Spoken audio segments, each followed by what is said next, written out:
Hello, everyone. I am Hallease, a digital storyteller and video producer. And I'm Mr. Hallease, and I enjoy hot beverages, sometimes coffee, sometimes tea. That's cool. And this is the Stumblewell podcast, a couple that you know, talking about things. I like that, actually. I like that a lot.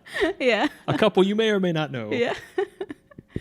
A couple that you know, talking about things and whatnot.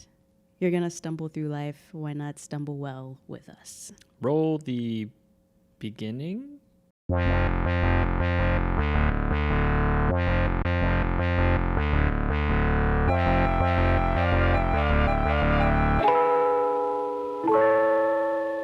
So in this episode of the Stumblewell podcast, I don't know how we're talking about it, but I don't know either, but we're going to get a little personal all today. right. Okay, cool. We're going to get little personal about our 2019 year. Well, so this stemmed from a conversation we recently had. We were talking about goals, year-end goals. If you hadn't seen the last podcast, go ahead and check that out. Yeah. But we were just talking about the outlook for 2020 itself. Mm-hmm. And then we talked about 2018. And I said, compared to 2018, if y'all don't know about 2018, consider yourselves lucky. But long story short, it was bad. See. And you said, I thought 2019 was worse than 2018. Yes. To me, I feel like 2019 was a little bit more bad than 2018. He does not agree. I did not agree, and that's because, 2018, financial struggles, short selling house, trying to, so on and so forth, bad. Yeah. 2019, Yeah. move into a new apartment, Mm-hmm. and then repercussions from 2018, emotional, relationship-wise. I mean, yeah, I feel like 2019 was harder because in my mind, and this is like the interesting thing about relationships, right? It's all about your perception versus your partner's perception, and you're hoping that the perceptions are relatively the same, but then sometimes they're not, and that's surprising. I feel like, as an aside, there were a lot of times this year where we had conversations, and I would think we were talking about the same thing, but then it turned out we weren't at all. Vastly different things. And I was just like, what? How is that even happening? So anyway, that's an aside. Communication, it's hard. There was a lot more fights. We've had disagreements in the relationship. Yeah. But there was a lot more feelings of butthurtedness on both of our parts. Feelings of butthurtedness. And there were some legitimate times where the dissolution of the marriage was a thing. Yeah, for sure. Could have been a thing. Yeah. I think for me, I know 2018 was hard, but it was hard in that life is hard sometimes. It wasn't hard because I was at odds with you or I was at odds with my family or anything like that. In fact, if anything, 2018 really taught me how grateful I was to have you in my life and my family in my life, even though we were going through this really hard thing with the whole displacement thing in the house and all of that. I felt like we had so many people that we could rely on and that we could rely on each other really well. Mm-hmm. Whereas in 2019, and in 2018, even though we were going through all of that, professionally, I was doing really well. She was. I left my full-time job, started the production company. It was like profitable off the bat.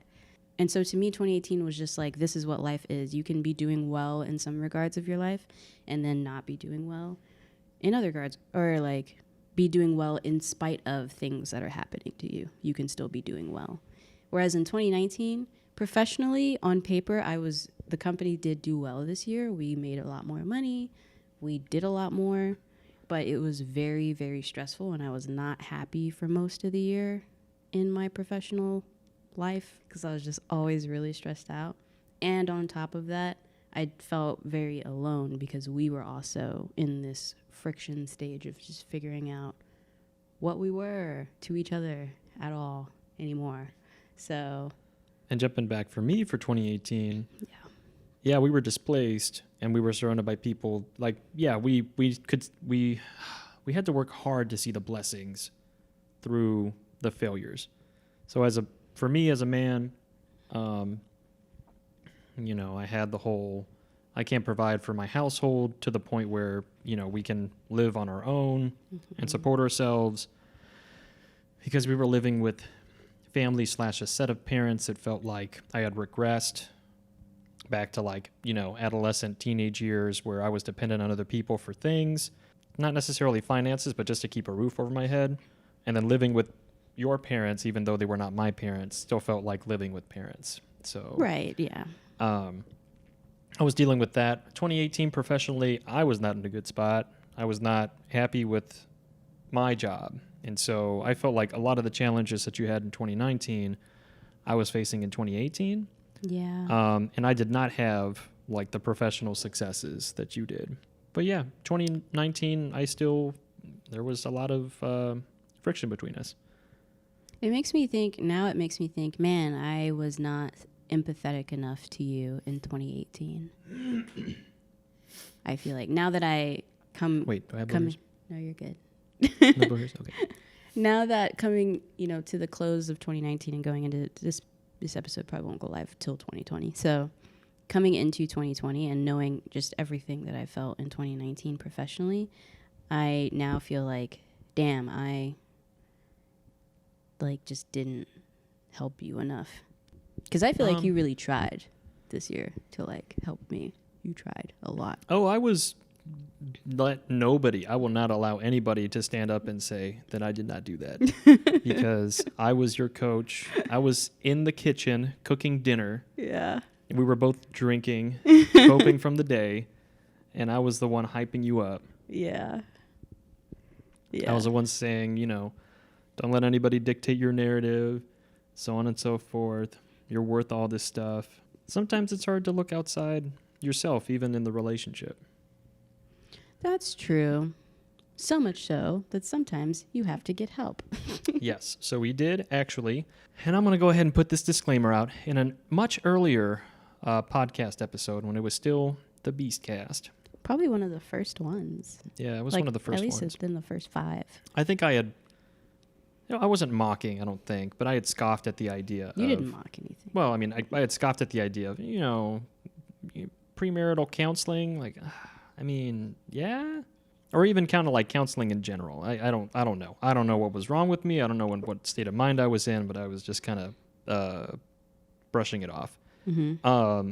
And I'm here to say, whether it's individual or as a couple or as a family, Ooh. if y'all need counseling, if y'all need help figuring stuff out, if you need an outside perspective, a third-party, independent, non-biased perspective. For those of y'all listening, I'm nodding my head. Yes, y'all need to find yourself somebody good. Now, the problem is finding somebody good is an issue. It's so hard. Some people, my job provides like some counseling sessions, but it's what do you call that? It's an employee assistance program. A lot of different companies have it.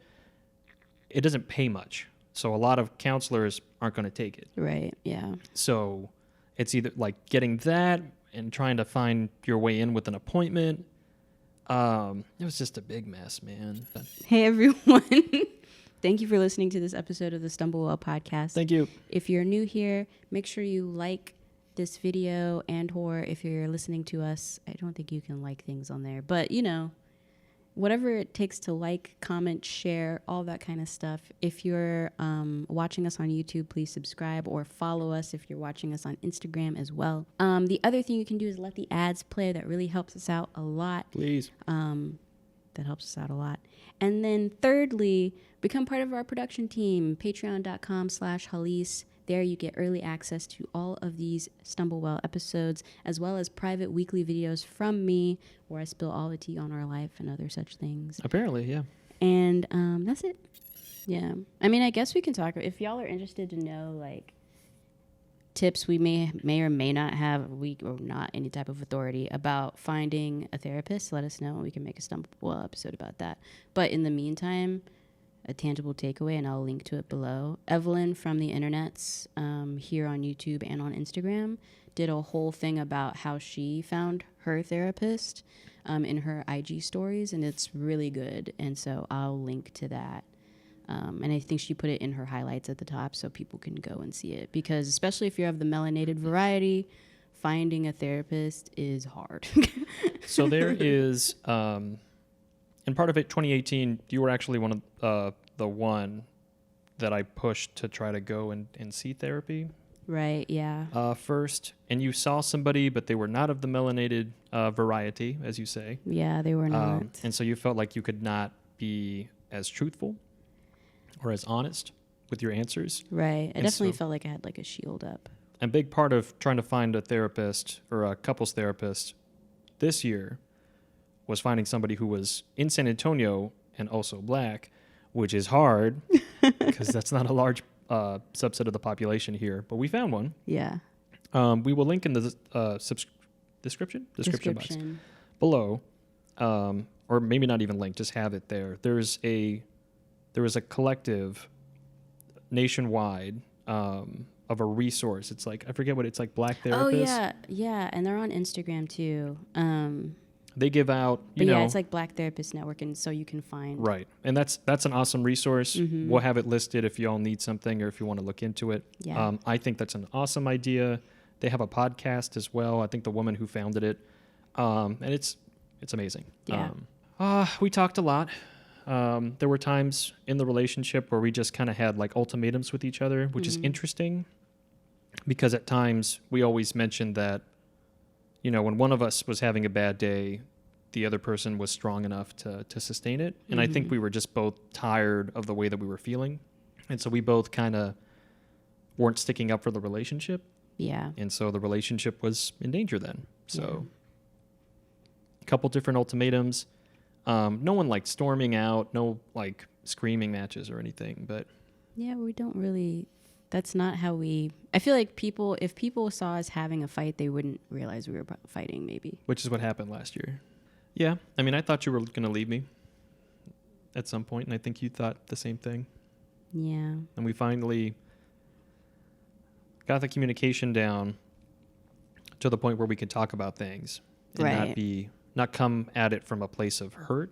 Yeah, just come at it from a place of just equality. Mm-hmm. And so difficult, guys. This marriage thing ain't for the faint of heart. Sorry, and I'm bogarting this a little bit, but I'm just trying to get to like. Mr. Hallease is holding a letter. So you found this letter today. I didn't find it. You brought it to my attention today. Yeah. So this is a letter that I actually keep in my, what are they called? It's my bullet journal equivalent. I'm not any type of pretty with the bullet journals. People are epic about it. Like there's whole channels that are just like, here's what my bullet journal looks like this month. Anyway, it is YouTube is so fascinating and I love all of it. Anyway, this is a letter that he wrote me during Valentine's Day. And I keep it in my bullet journal because when I'm feeling low, I read it. It makes me feel better. So it's dated 2/11 of this year, 19. The year of our Lord, 2019. February. Oh, you have to say the month. February. Because what if people who are watching who aren't in America, like they flip it? It's 11/2 for them. Oh, it would be November 2nd. Anyway. Yeah. So this is February 11th. And it starts, "My love, I know we don't typically do much for Valentine's Day, but I decided to get you something that I thought would brighten up your week and maybe the apartment. We did not like the apartment. Please see previous podcast episode. Yes. We thought it was a jail cell." Yeah, it was really dark. This one's so much better. Anyway, it's so going. Good. "I don't expect reciprocation. This was for you. We've been through a lot over the past 7 years, and with our last being one of the hardest. You've questioned whether we'll make it through this next transition period, post-2018. You've also, since almost day one, asked whether we'll make it to, or whether we'll even make it to the twilight years of our marriage. My answer to that has not changed. I do see us meeting the sunset of our shared life together, embracing on the sands of a beach somewhere. You will be what will get me there. I know it. I look back on our time together, and I realized I did not define marriage correctly. Or I'm sorry, I did define marriage incorrectly. It is hard, but that was by design. A balanced marriage emphasizes your weakness so you can learn to rely on others. The hardships make you focus on the cracks in the partnership you'd rather forget. Our marriage has been put through a sieve, time and again, to filter out everything we thought was important: money, materialism, entitlement, privilege, stability, and complacency, and leave behind what matters, which is us. I know I don't tell you often enough, but you are vital to my character and who I am.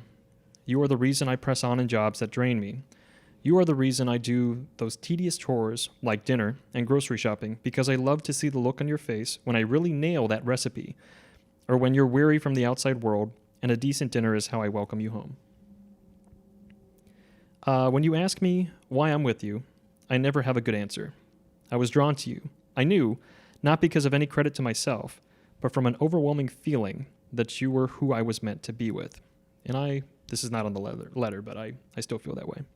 As we go through this next phase in our life, I want you to know that I'll be right there with you, because it's hard to be married, but it would be impossible for me to live any other way. So fight on, love. Fight on for your creativity. Fight on for how you envision your future, and fight on for us. I'll be in your corner, always. Love, your Christopher. It's beautiful. Yeah, it's a good letter. Yeah, I like it. So don't toss it. Oh, I'm sorry.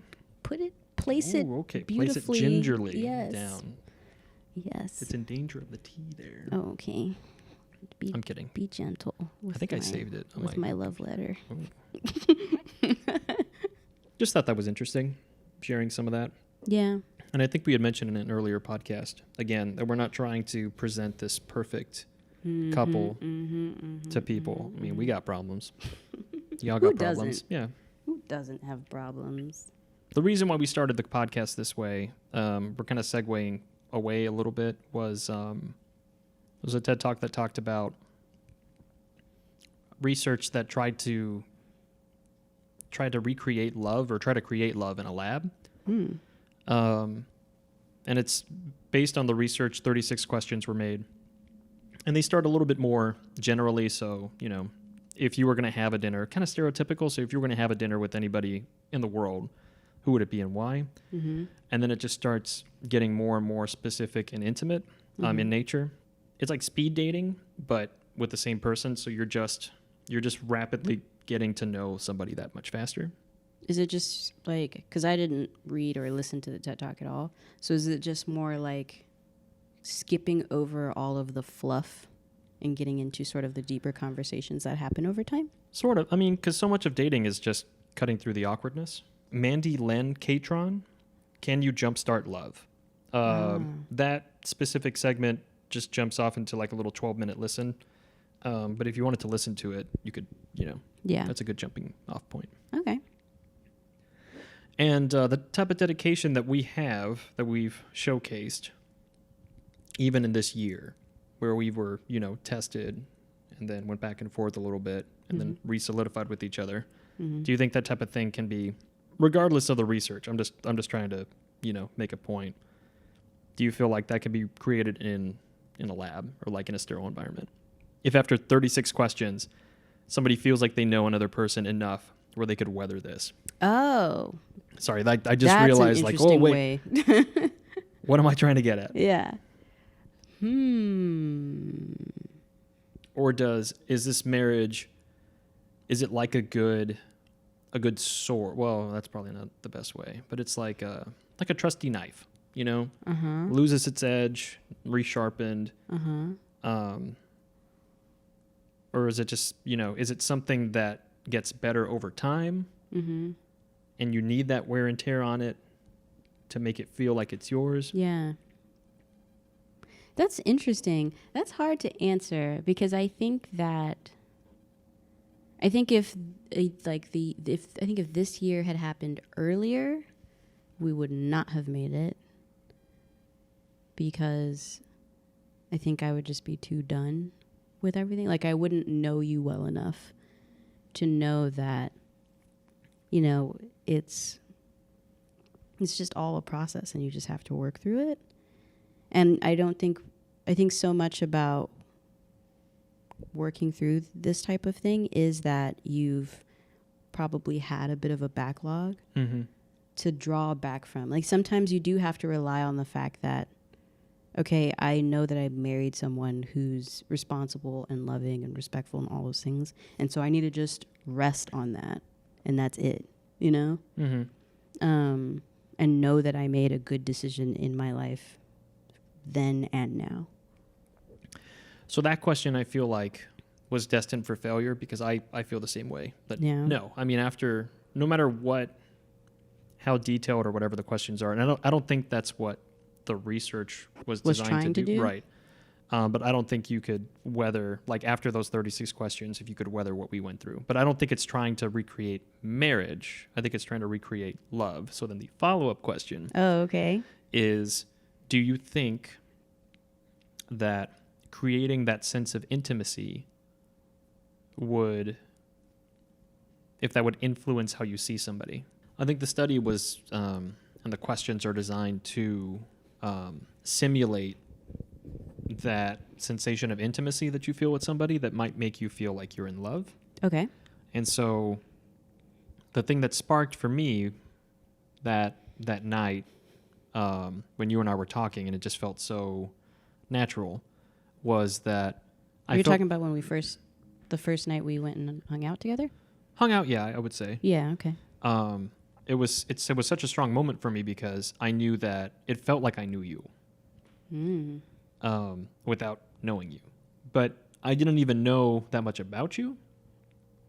I just knew that you were very easy to talk to. And it was like we were always friends because you described me as your best friend now, and I would call you the same thing. Yeah. And so I'm just thinking if those questions can give you that same level of intimacy. Now I'm interested to like look at the questions because I would want to pause it and see, because it's been almost 10 years now, but I would be interested to see what the questions are and see if I can remember if some of those questions are basically things that we talked about on our first hangout session. Because I remember we talked about a lot. Like we talked about faith on our first hangout and like the doubts we have in it and things like that. We talked about where we want to be in our lives. Like we ended up talking about a lot of very deep things. We talked about children.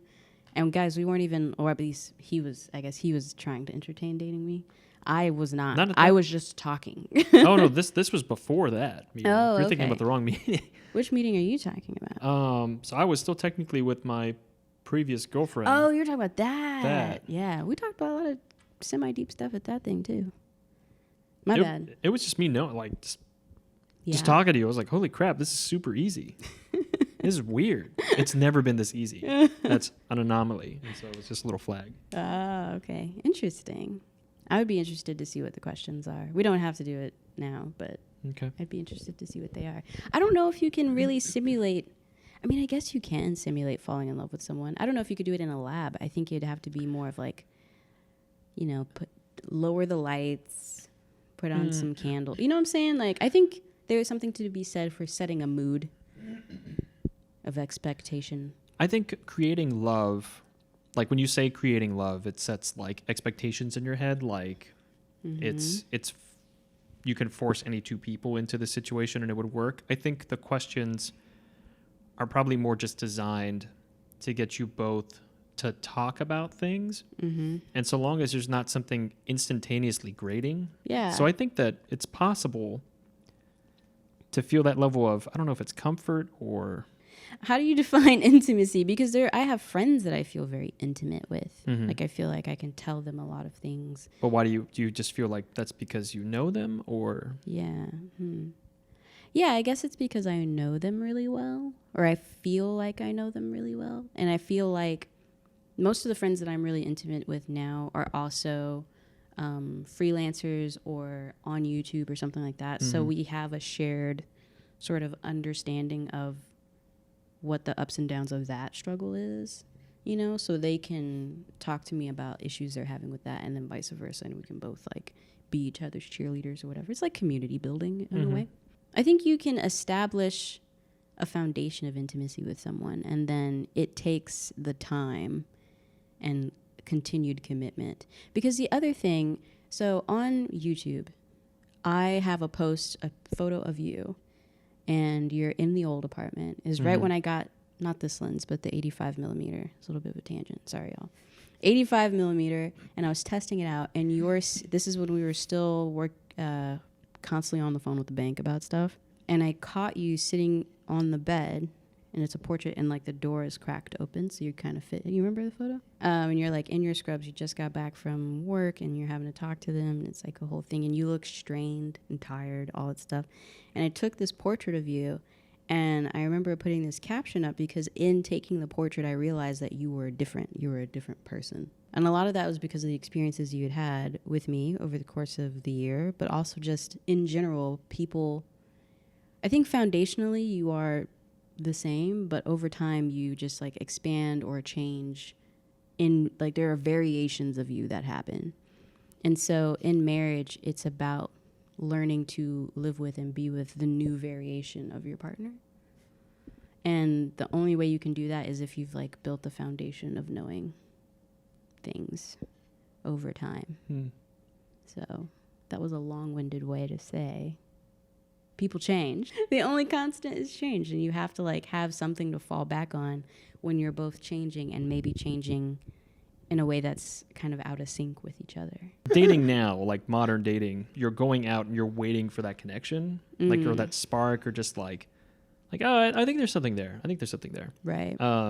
And if you could answer those questions and then just like run through, because then it's not even just the first date. Yeah. The first date is more just like the litmus test. Like, are you a serial killer? Yeah. Like, are you cray?